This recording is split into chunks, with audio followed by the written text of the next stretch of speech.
இங்க பாத்தீங்களா, இதுதான் உலக உருண்டை. இது வட துருவம், இது தென் துருவம். இந்த எல்லா வெப்பநிலை குறைவா இருக்கு. குளிர்காலத்துல எல்லா கடல் நீரும் பனிக்கட்டியாக மாறுது. நீர்வாழ் உயிரினங்கள் எப்படி உயிர் வாழுது வாங்க பார்க்கலாம். இது தேங்காய் எண்ணெய்.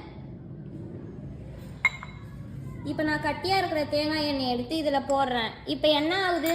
திடநிலை இருக்கிற தேங்காய் எண்ணெய் திரவநிலை இருக்கிற தேங்காய் எண்ணெய்க்கு அடியில போகுது. இது நெய். இதுல நான் கெட்டியா இருக்கிற நெய்யை போட்டா என்ன ஆகும்? திடநிலை இருக்கிற நெய் திரவநிலை இருக்கிற நெய்க்கு அடியில போகும்.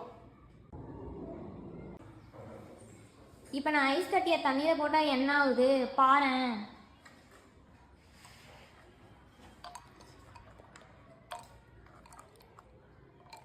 மேலே மிதக்குது. நீருக்கு ஒரு சிறப்பு பண்பு இருக்கு. நீர் திடநிலையில் இருக்கும்போது அடர்த்தி கம்மியாகவும் கன அளவு அதிகமாகவும் இருக்கும். இதனால பனிக்கட்டி நீர்ல மிதக்கும். அதனால தான் கடல் நீர் பனிக்கட்டியா மாறினாலும் மேலே மிதக்குது. கீழே இருக்கிற நீர் 4 டிகிரி செல்சியஸ்ல இருக்கிறதுனால மீன்கள்லாம் உற்சாகமா நீந்திட்டு இருக்கு.